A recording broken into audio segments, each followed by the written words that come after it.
गूंगन मसानी।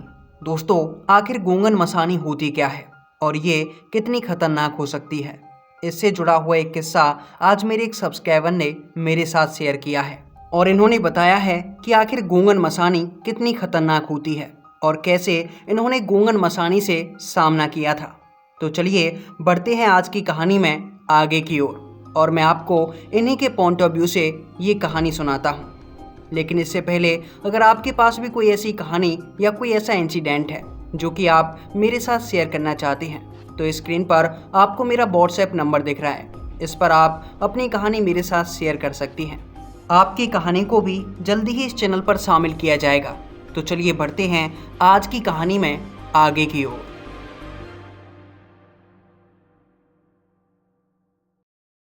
दोस्तों, मेरा नाम भरत है और मैं न्यू दिल्ली का रहने वाला हूँ। दरअसल ये घटना साल 1992 के आसपास की है। उस समय पर मेरी नई नई जॉब लगी थी। कुछ समय तक मुझे जॉब लगने का कुछ ज़्यादा ही चस्का लगा हुआ था और मैं अपने काम को लेकर ज़्यादा सीरियस हो गया था और इसीलिए लगभग 6 से 7 महीनों तक मैं अपनी जॉब में ही लगा रहा। मैं अपने काम को करता, ऑफिस जाता और ऑफिस से वापस घर आ जाता। बस 6-7 महीनों तक मेरा यही रूटीन चल रहा था और इतने लंबे समय तक एक ही काम करने की वजह से मैं भी ऊब गया था। और फिर अचानक से मेरे मन में कहीं बाहर घूमने की इच्छा होने लगी और फिर एक दिन मेरी मुलाकात मेरे कॉलेज फ्रेंड प्रकाश से हुई। प्रकाश मेरा कॉलेज फ्रेंड था और प्रकाश की जॉब मेरी जॉब से लगभग 2 महीने पहले ही लग गई थी। जब मैंने और प्रकाश ने आपस में बातें की तो बातें करते करते ही अचानक हम दोनों का मूड हुआ कि हमें कहीं बाहर घूमने के लिए जाना चाहिए और प्रकाश भी इस बात में सहमत हो गया। इसके बाद मैंने प्रकाश से कहा कि हम दोनों जाएंगे तो अच्छा नहीं लगेगा, हमें 4-5 लोग और लेकर जाने चाहिए। हम सब फ्रेंड इस बहाने एक जगह पर मिल भी लेंगे। मेरी ये बात सुनकर प्रकाश ने कहा कि जरूर, मैं अपने कॉलेज के 2-4 फ्रेंड से और बातें कर लूँगा और अगर कोई राजी होता है तो हम एक साथ ट्रिप पर निकल जाएंगे। और मैंने भी उसकी बात में हामी भरी। इसके बाद मैं अपने ऑफिस चला गया और प्रकाश अपने ऑफिस चला गया। लेकिन इसके 3 दिन बाद प्रकाश रात के समय में मेरे घर आया और उसके साथ मेरे कॉलेज के 3 और फ्रेंड थे, विनायक, पुष्पेंद्र और आदिल। और इन तीनों को देखकर मैं बहुत खुश हो गया। और फिर रात को हम 5 दोस्तों ने मिलकर योजना बनाई कि आखिर हमें ट्रिप पर जाना कहाँ है। और फिर आखिरकार हम 5 ने काफ़ी देर तक बातें करने के बाद ये फैसला किया कि हम घूमने के लिए गोवा जाएंगे। हम 5 ने मिलकर आखिरकार गोवा ट्रिप पर जाने का प्लान बना लिया था। और फिर मैंने और पुष्पेंद्र ने, हम दोनों ने अपने अपने ऑफिस से छुट्टियां ले लीं और जो मेरे 3 बाकी के दोस्त थे वे तीनों अभी बेरोजगार थे, उनकी जॉब नहीं लगी थी, इसलिए वे हमारे साथ जाने के लिए आसानी से तैयार हो गए थे। छुट्टियां लेने के बाद हम ट्रिप करने के लिए गोवा पहुंच गए और गोवा पहुंचने के बाद हम 5 ने काफ़ी एंजॉय किया। गोवा का मौसम उस समय पर आज से भी कहीं ज़्यादा लुभावना और खूबसूरत हुआ करता था।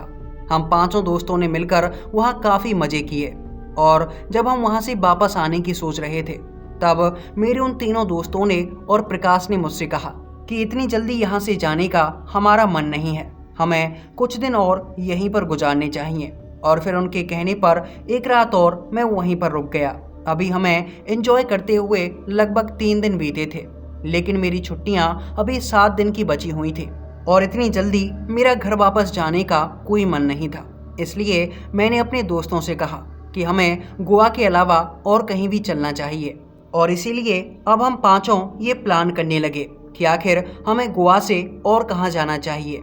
दरअसल उस समय पर मेरी शादी नहीं हुई थी और ना ही प्रकाश की शादी हुई थी, तो हमारे पास पैसे बहुत थे। हम खर्चा करने के लिए पूरी तरह से तैयार थे।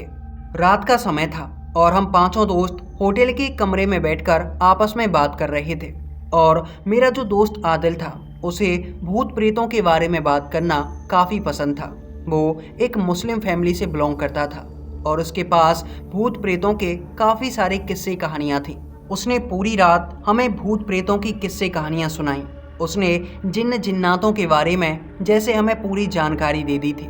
उसकी ये कहानियाँ इतनी ज़्यादा डरावनी थी कि उसकी ये डरावनी कहानियाँ सुनने के बाद हम 4 दोस्तों को अकेले सोने में डर लग रहा था और पूरी रात हमने बिना सोए ही गुजार दी। और आखिरकार जब सवेरा होने वाला था तब कहीं जाकर हम चारों दोस्तों की आंखें लगी। लेकिन आदिल पूरी रात बड़ी आराम से सोया था। लेकिन हम सोए थे सुबह के समय, और सुबह के समय सोने की वजह से दोपहर के समय में हम चारों दोस्तों की आंखें खुली और उस समय पर आदिल घूमकर भी आ चुका था। इसके बाद हमने आदिल से कहा कि यार तू इतनी डरावनी कहानियां मत सुनाया कर, हमें भूत प्रेतों की कहानियों से डर लगता है। और हमारी ये बातें सुनने के बाद आदिल ने हमें चढ़ाना शुरू कर दिया। वो बार बार हमसे डरपोक डरपोक कहने लगा। उसने कहा, बच्चों की तरह डरते हो, भूत प्रेत सच में थोड़ी होती हैं, मैं तो बस इनकी किस्से कहानियां सुनाता हूँ। मेरी अब्बू और अम्मी काफ़ी सुनाया करते थे और मेरे दादा जान भी काफ़ी कहानियां सुनाते थे, इसलिए बचपन से आदत है लोगों को ये भूत प्रेतों की कहानियां सुनाने की। लेकिन तुम तो बच्चों की तरह डर गए ऐसे भी कोई डरता है, भला भूत प्रेत सच में थोड़ी होते हैं। उसकी ये बात सुनकर प्रकाश ने आदिल से कहा, भूत प्रेत सच में होते हैं और इनको मजाक में नहीं लेना चाहिए, क्योंकि अगर इन शैतानी आत्माओं को मजाक में लिया तो ये हमारे साथ कुछ भी कर सकती हैं। आदिल ने जब प्रकाश की ये बात सुनी तो उसने प्रकाश से कहा, अरे यार तू भी क्या बच्चों की तरह करता है, भूत प्रेत सच में नहीं होते, ना ही जिन्न जिन्नात होते हैं, ये बस कहानियां होती हैं लोगों को डराने के लिए और लोगों का मनोरंजन करने के लिए। तुम तो बच्चों की तरह डरते हो, चलो कहीं घूमने के लिए चलते हैं। आदिल की ये बात सुनकर प्रकाश ने कहा, भूत प्रेत सच में होते हैं, अगर देखना है तो कभी वेस्ट बंगाल चले जाओ, वहां पर तुम्हें कुछ तांत्रिक ऐसे हैं जो कि भूत प्रेत दिखा भी सकती हैं। ये बात सुनकर आदिल एकदम से अचरज में पड़ गया और फिर उसने वेस्ट बंगाल जाने की जिद की। आदिल की ये बात सुनकर हम चारों दोस्त हैरान थे, क्योंकि हमने वेस्ट बंगाल जाने का कोई प्लान नहीं बनाया था और हमने आदिल से काफ़ी बार मना भी किया। लेकिन जब आदिल नहीं माना तो आखिरकार हम चारों दोस्तों ने ये फैसला किया कि हमें वेस्ट बंगाल जाना चाहिए और फिर हम पांचों ही दोस्त गोवा से सीधा वेस्ट बंगाल के लिए निकल पड़े। लेकिन जब हम वेस्ट बंगाल पहुंचे और हमने वहां के लोकल लोगों से बातें की तब उन्होंने बताया कि यहाँ पर कई सारे ऐसे छोटे छोटे गांव हैं जिनके अंदर ऐसे ऐसे तांत्रिक रहते हैं जो कि आपको भूत प्रेत तो क्या ऐसी ऐसी चीज़ें दिखा सकती हैं जिनको देखने के बाद आप अपनी आंखों पर यकीन नहीं कर पाएंगे। और जब हम पांचों ने उनकी ये बातें सुनी तो हमें कहीं ना कहीं ये यकीन हो चला था कि यहाँ के तांत्रिकों में ज़रूर कुछ तो बात है। और फिर हमने तलाश करना शुरू कर दिया एक ऐसे तांत्रिक की जो कि हमें भूत प्रेत दिखा सके। दरअसल हम चारों को भूत प्रेतों से कोई लेना देना नहीं था, लेकिन आदिल जिद कर रहा था। और इसके बाद हमें एक गांव के व्यक्ति से पता चला कि गांव के बाहर एक शमशान घाट के पास ही एक तांत्रिक रहता है और उसने वहां पर अपनी कुटिया बना रखी है। वो तांत्रिक काफी पहुंचा हुआ है और उसके पास काफी सारी मंत्र तंत्र और सिद्धियां हैं, शायद वो आपको भूत प्रेत दिखा भी सकता है। उस आदमी की ये बातें सुनकर हमने उस जगह पर जाने की ठान ली, लेकिन उस आदमी ने हमसे कहा था कि तुम्हें उस जगह पर दिन के समय जाना चाहिए और दिन में तुम्हें उस तांत्रिक से बात कर लेनी चाहिए। अगर वो तांत्रिक राजी हुआ तभी तुम रात के समय में वहां जाना, क्योंकि हो सकता है कि अगर रात के समय तुम वहां गए और वो तांत्रिक कोई साधना कर रहा हो तो तुम्हारे वहां जाने की वजह से उसकी साधना में दखल पड़ सकता है। हमने उस आदमी की पूरी बातें मान ली, लेकिन हमें उस जगह के बारे में पता नहीं था कि आखिर वो तांत्रिक रहता कहाँ है। मैंने कई बार आदिल से और प्रकाश से मना किया था कि तुम्हें उस जगह पर नहीं जाना चाहिए और बाकी के दो दोस्त भी मना कर रहे थे, लेकिन आदिल और प्रकाश ये दोनों ही आपस में जिद लगाए हुए बैठे थे। एक को भूत प्रेत देखने थे और एक को ये साबित करना था कि भूत प्रेत होते ही नहीं हैं। फिर हम पांचों ने गांव के उस आदमी से कहा कि तुम ही हमें बाबा की उस कुटिया के पास ले चलो जहां पर वो तांत्रिक बाबा रहते हैं। और फिर दिन के समय में वो आदमी हमें उस कुटिया के पास ले गया जहां पर वो तांत्रिक बाबा रहते थे। हमने देखा कि वो तांत्रिक बाबा उस झोंपड़ी के अंदर बैठे हुए थे और वे कोई साधना कर रहे थे। और हमारे थोड़ी देर तक वहां खड़े रहने के बाद ही उन तांत्रिक बाबा ने अपनी आंखें खोल दी और फिर उन्होंने हमें बैठने के लिए कहा। इसके बाद आदिल ने उन तांत्रिक बाबा से कहा, बाबा क्या सच में भूत प्रेत जिन्न जिन्नात ये सब होते हैं या फिर लोग बस किस्से कहानियां सुनाते हैं। तब आदिल की ये बात सुनकर उन तांत्रिक बाबा ने कहा, तुम्हें इस चीज़ से क्या करना कि भूत प्रेत होते हैं या नहीं। फिर आदिल ने तांत्रिक बाबा से कहा, बाबा मैं भूत प्रेतों को देखना चाहता हूँ, अगर होते हैं तो क्या आप भूत प्रेत जिन्न जिन्नातों को मुझे दिखा सकते हैं। तब तांत्रिक बाबा ने आदिल से कहा, हाँ दिखा तो सकता हूँ, लेकिन तुम्हारी इतनी सामर्थ्य नहीं है कि तुम भूत प्रेतों को देख सको। इसके बाद हमारे और उन तांत्रिक बाबा के बीच में काफ़ी देर तक बातचीत होती रही और आखिरकार उन तांत्रिक बाबा ने हमसे कहा कि तुम्हें रात के समय आना होगा, रात को मैं तुम्हें भूत प्रेत दिखा सकता हूँ। तांत्रिक बाबा की ये बातें सुनने के बाद हम पांचों दोस्त वहाँ से चले गए और फिर रात होते ही हम वापस उसी कुटिया के अंदर आए। लेकिन जब हम उस कुटिया के पास पहुँचे तो हमने देखा कि वहाँ पर कोई नहीं था और फिर जब हमने आसपास देखा तो वो तांत्रिक बाबा पास ही के शमशान घाट में बैठे हुए थे और फिर हम उसी शमशान घाट में चले गए। हमें देखकर उन तांत्रिक बाबा ने कहा कि तुमसे मैंने यहाँ आने के लिए मना किया था, मैंने कहा था कि तुम्हें मैं उसी कुटिया के अंदर भूत प्रेत दिखाऊंगा, लेकिन तुम यहाँ क्यों आ गए। और फिर ऐसा कहने के बाद वो तांत्रिक बाबा हमें वापस से उसी कुटिया के अंदर ले आए। कुटिया में आने के बाद उन तांत्रिक बाबा ने हमें एक जगह पर बैठने के लिए कहा और हम पांचों दोस्त एक जगह पर बैठ गए। इसके बाद उन तांत्रिक बाबा ने अपने झोले के अंदर से 5 बतासे निकाले और इसके बाद उन्होंने हम पांचों दोस्तों के हाथों में एक एक कलावे का धागा पकड़ा दिया और हम पांचों को कलावे का वो धागा पकड़ाने के बाद उन तांत्रिक ने हम पांचों से कहा कि मैं अब कुछ मंत्र पढ़ने वाला हूँ। उन मंत्रों को पढ़ते ही तुम्हें यहाँ पर प्रेत आत्माएं नजर आएंगी और वे प्रेत आत्माएं इन बतासों को खाकर यहाँ से चली जाएंगी। लेकिन एक शर्त है, जब तुम उन प्रेत आत्माओं को देखो तो तुम्हें डर नहीं लगना चाहिए, तुम्हारे शरीर के अंदर कपकपी नहीं छूटनी चाहिए।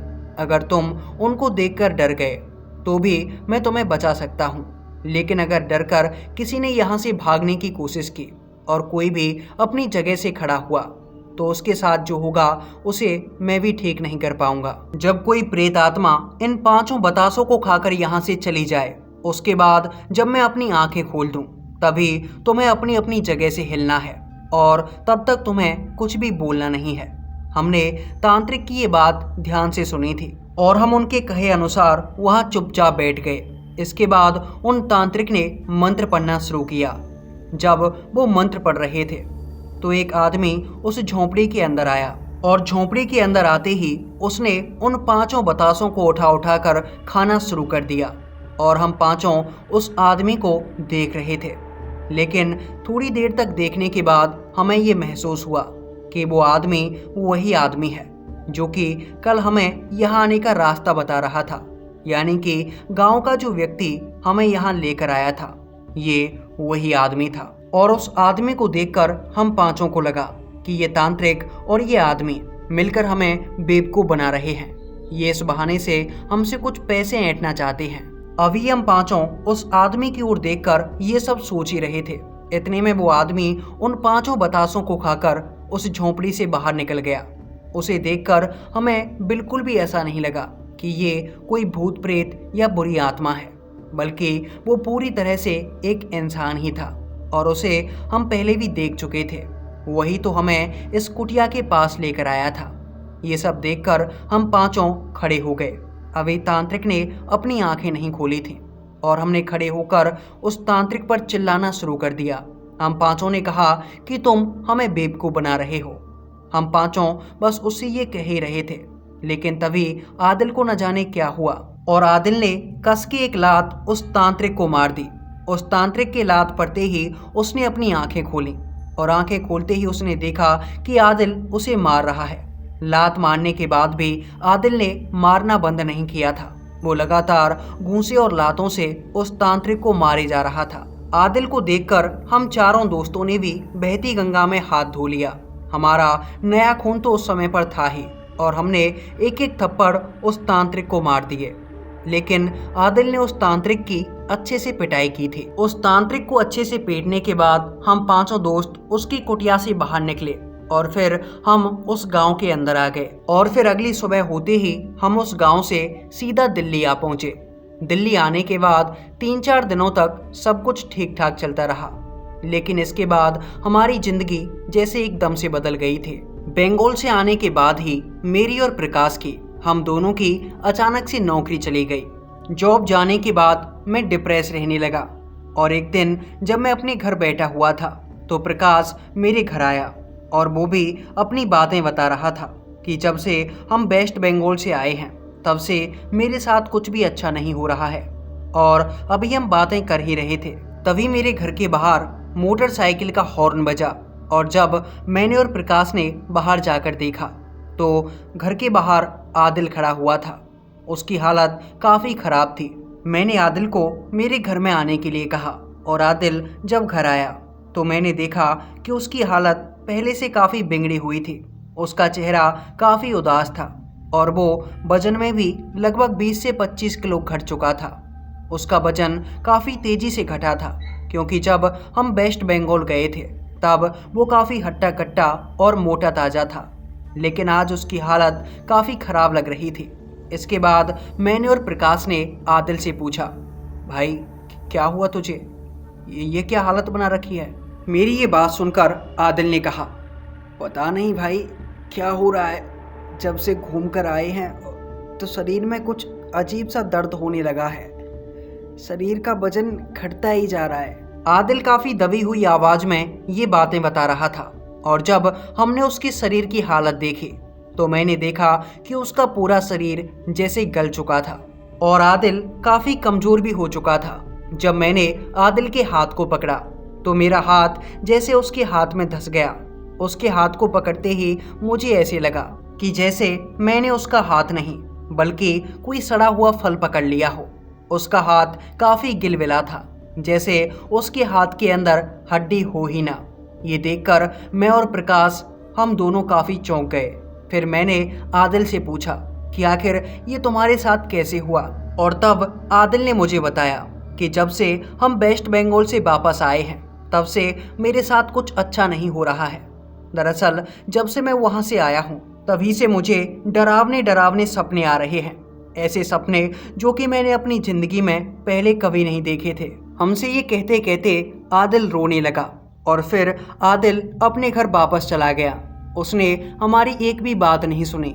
हमने उसे हमारे घर रोकने की पूरी कोशिश की थी, लेकिन उसने अपनी बाइक उठाई और बाइक चलाकर वो सीधा अपने घर पहुंच गया। अगली सुबह मैं और प्रकाश हम दोनों उसे देखने के लिए उसके घर गए। जब हम उसके घर पहुंचे तो हमने देखा कि आदिल चारपाई पर लेटा हुआ था और उसके पास उसकी अम्मी और अब्बू बैठे हुए थे और वे उसे देखकर रोए जा रहे थे। जब हम आदिल के पास पहुंचे तो आदिल हमारी तरफ ही देखे जा रहा था, लेकिन उसके मुंह से जैसे एक शब्द ना निकल रहा हो। और देखते देखते अचानक उसके मुंह से खून आने लगा और उसकी आंखें अचानक से बंद होने लगीं और हम दोनों के देखते देखते ही हमारी आंखों के सामने से हमारा दोस्त इस दुनिया को अलविदा कह गया। आदिल हमें देखते देखते हमारी आंखों के सामने मरा था और ये देखकर हमसे ये सदमा सहन नहीं हुआ।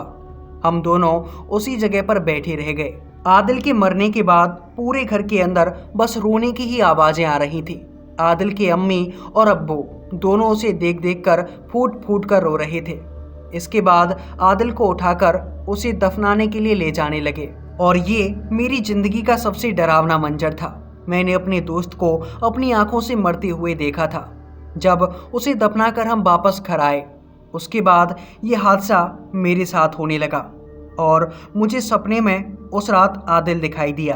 आदिल ने मुझसे सपने में कहा, भाई तू अपने आप को नहीं बचा पाएगा, अगर बचा सकता है तो बचा ले भाई, अगला नंबर तेरा है। और ये कहने के बाद आदिल गायब हो गया और मैं डरता हुआ एक झटके के साथ उठा और जब मैंने अपने आप को देखा तो मेरा पूरा शरीर पसीने से लथपथ था और मेरी सांसें चढ़ी हुई थीं। लेकिन मैं इसे वहम समझकर फिर से वापस सो गया। लेकिन उस रात मुझे काफ़ी डरावने डरावने सपने आए और उस रात के बाद से ही मेरी तबीयत भी अचानक से जैसे गिरने लगी थी। मेरे शरीर का वजन अचानक से कम होने लगा और मेरे शरीर में बुरी तरह से दर्द रहता। अगले 2-4 दिनों के अंदर मेरे शरीर से एक अजीब सी दुर्गंध आने लगी थी और अब मेरा शरीर पूरी तरह से जैसे कमजोर पड़ चुका था। मैं अपने आप को एक जगह से दूसरी जगह हिला भी नहीं पा रहा था और धीरे धीरे करके मुझे भी ऐसा ही लग रहा था कि मैं भी मेरे दोस्त आदिल की तरह ही मर जाऊंगा। मुझे लगा कि शायद मुझे कोई बीमारी हो गई है और इसलिए मैंने काफ़ी सारे डॉक्टरों को भी दिखाया, लेकिन किसी डॉक्टर के पास इसका कोई इलाज नहीं था। जब मेरे माता पिता ने मेरी ऐसी हालत देखी तो उनसे भी रहा नहीं गया और उन्होंने भी मुझे कई बड़े बड़े अस्पतालों में दिखाया, लेकिन मेरी तबीयत में कोई सुधार नहीं आ रहा था। मेरी माँ पूजा पाठ पर काफ़ी यकीन किया करती थी और इसलिए एक दिन वो मुझे एक पंडित जी के पास लेकर गईं। जब पंडित जी ने मेरी ये हालत देखी तो वो मुझे देखते ही कुछ ना कुछ समझ गए थे और उन्होंने सीधा मेरी माँ से कहा कि तुम इस लड़के को सीधा एक तांत्रिक के पास लेकर जाओ, क्योंकि इसके ऊपर जरूर कोई ऊपरी बाधा है, लेकिन कौन सी बाधा है ये मैं समझ नहीं पा रहा हूँ। और इसके बाद जब उन पंडित जी ने मेरी माँ से ये सब कहा तो मेरी माँ ने और मेरे पिताजी ने किसी तांत्रिक की तलाश करना शुरू कर दिया और आखिरकार मेरे मामा जी से जब मेरी माँ की बातें हुई तो मामा जी ने बताया कि उनके गांव के पास ही एक तांत्रिक रहता है और वो तांत्रिक काफ़ी सिद्धियों वाला है। उसके पास काफ़ी सारी सिद्धियां हैं और वो अक्सर गांव के लोगों की भूत प्रेतों की समस्याओं का समाधान करता है। ये सुनकर मेरी माँ मुझे उस तांत्रिक के पास ले गई। जब मैं उस तांत्रिक के पास पहुंचा तो उस समय पर मेरी हालत भी काफ़ी ज़्यादा खराब थी, लेकिन जब उस तांत्रिक की नज़र मेरे ऊपर गई तो मुझे देखते ही उस तांत्रिक ने मेरी माँ से कहा, गूंगन मसानी छोड़ी गई है इसके ऊपर। उस तांत्रिक की ये बात सुनकर मेरी माँ ने कहा, ये क्या होती है महाराज? तब उस तांत्रिक ने मेरी माँ से कहा, गूंगन मसानी एक ऐसी मसान शक्ति होती है जिसे अगर किसी के ऊपर एक बार छोड़ दिया जाए तो 20 दिनों के अंदर ही उस व्यक्ति की मौत हो जाती है, जिसके ऊपर इस मसानी का प्रयोग किया जाता है। फिर मेरी माँ ने उस तांत्रिक से पूछा, लेकिन बाबा, मेरे बेटे के ऊपर इस मसानी का प्रयोग किसने किया है? मेरे बेटे की तो किसी से दुश्मनी भी नहीं है। ये बात सुनकर उन तांत्रिक बाबा ने कहा कि ये सब कोई तांत्रिक ही कर सकता है। जब मैंने उस तांत्रिक बाबा की बात सुनी तब मुझे उस बंगाल के बाबा की याद आई और मैंने उसके साथ जो घटना हुई थी वो सभी बातें उस तांत्रिक को बता दी। तब उस तांत्रिक ने अपनी दिव्य दृष्टि से देखा और बताया कि जिस तांत्रिक को तुम दोस्तों ने मिलकर पीटा था वो तांत्रिक कोई साधारण तांत्रिक नहीं था, बल्कि उसके पास काफ़ी सारी सिद्धियां और काफ़ी सारी शक्तियां थीं। उसी ने गूंगन मसानी का प्रयोग किया है तुम्हारे ऊपर और उसी ने तुम्हारे दोस्त को मारा है और तुम्हारे बाद तुम्हारे उन 3 दोस्तों की बारी है। और फिर उन तांत्रिक बाबा ने बताया कि जिस प्रेत को तुम आदमी समझ रहे थे वो कोई इंसान नहीं था, बल्कि वो एक प्रेत ही था। और फिर तांत्रिक बाबा ने बताया कि जब वो आदमी तुम्हें उस कुटिया के पास छोड़कर वापस अपने घर जा रहा था तो रास्ते में उस पर एक टाइगर ने हमला कर दिया और उस हमले में उसकी जान चली गई। उसी की प्रेत आत्मा उस दिन वो बतासे खाने के लिए आई हुई थी, लेकिन तुमने उसे इंसान समझ लिया और बिना सोचे समझे तुमने उस तांत्रिक को मारा पीटा। उसी का बदला लेने के लिए उस तांत्रिक ने गूंगन मसानी का प्रयोग किया है तुम्हारे ऊपर और अब तुम 5 में से शायद कोई भी नहीं बचता अगर तुम मेरे पास नहीं आते। उन तांत्रिक बाबा की ये बात सुनकर जब मेरी माँ ने गूंगन मसानी के बारे में पूछा तब उन तांत्रिक ने बताया कि गूंगन मसानी एक ऐसी शक्ति होती है जिसे अगर किसी के ऊपर छोड़ दिया जाए तो केवल 20 दिनों की समय अवधि के अंदर ही ये अपना शिकार करके वापस लौटती है और जिस इंसान के ऊपर इसे छोड़ा गया है उसे मारे बगैर ये कभी वापस नहीं लौटती और ये काफ़ी दर्दनाक मौत देती है। ये अंदर से पूरे शरीर को चबा जाती है। जिसके ऊपर एक बार गूंगन मसानी का प्रयोग कर दिया जाए उस आदमी की मौत सड़ सड़ कर होती है और उसे बचाने वाला भी कोई दूसरा नहीं है अगर किसी ने काली माँ की 12 वर्षों तक साधना ना की हो तो इसके अलावा कोई भी तांत्रिक या दुनिया का कोई भी व्यक्ति उसे बचा नहीं सकता। ये सभी बातें बताने के बाद उन तांत्रिक बाबा ने मेरी माँ से कहा कि कल रात तुम अपने इस लड़के के साथ और इसके उन 3 दोस्तों के साथ इस शमशान घाट में आना। मैं कल रात ही इस समस्या का निवारण करूंगा। और इसके बाद उन्होंने कुछ खास सामग्रियां बताईं जिनको हमें लेकर जाना था। और इसके बाद अगली रात होते ही मैं अपने उन तीनों दोस्तों के साथ और वो सामग्रियां लेकर उन तांत्रिक बाबा के पास पहुंच गया। हमारे उस शमशान घाट में पहुंचते ही उन तांत्रिक बाबा ने मंत्र तंत्र करना शुरू कर दिया। वो कुछ देर तक हमारे ऊपर मंत्र तंत्र करते रहे और इसके बाद उन्होंने हमारे हाथ में एक एक कटोरा थमाया जो कि चांदी का था और उसके अंदर उन्होंने पानी भरा। कटोरों में पानी भरने के बाद उन तांत्रिक बाबा ने हम चारों दोस्तों से कहा कि शमशान घाट के पास ही एक कुआं है, उस कुएं के अंदर तुम्हें इन कटोरों को फेंक के आना है, लेकिन याद रखना कि वापस आते समय तुम में से कोई भी पीछे मुड़कर नहीं देखेगा। और इसके बाद हम चारों ने वो कटोरे उठाए और हम चारों दोस्त उस कुएं की तरफ चल दिए। फिर हमने उस कुएं के अंदर वो कटोरे फेंक दिए और कटोरे उस कुएं में फेंकते ही हम चारों ही दोस्त बेहोश हो गए। इसके बाद मुझे कुछ याद नहीं कि वहाँ मेरे साथ क्या हुआ था। जब मेरी आंखें खुलीं तो मैं अपने घर के अंदर था और मेरी माँ मेरे पास बैठी हुई थी। उस घटना के बाद मुझे ये समझ में आ गया कि भूत प्रेत और नकारात्मक शक्तियाँ सब कुछ होती हैं और इन शक्तियों की तलाश में हमने अपने जीवन की सबसे बड़ी गलती की थी जिसमें शायद हमारी जान भी जा सकती थी।